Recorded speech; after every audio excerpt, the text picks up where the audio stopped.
আসসালামু আলাইকুম, সবাই কেমন আছেন? আজকে দুপুরে রান্না করব চাইনিজ ভেজিটেবল ফ্রাইড রাইস আর চিকেন ফ্রাই। তো এগুলো রান্না করার জন্য আমি সব কিছু বাজার থেকে কিনে আনলাম, আর এগুলো এখন সব গুছিয়ে নিচ্ছি।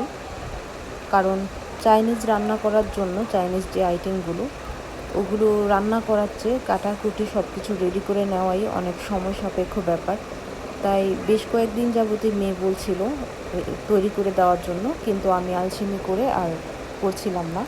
তো যাই হোক, ফাইনালি আজকে ভাবলাম করেই দেই।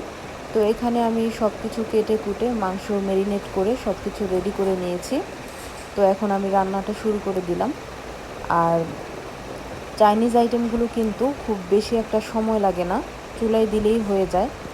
তাই আর তেমন একটা সময় লাগলো না, সব কিছু খুব দ্রুতই হয়ে গিয়েছে। চাইনিজ আইটেমগুলো আমি এর আগেও রান্না করেছি, কিন্তু এবারেরটা আসলে অনেক মজা হয়েছিল।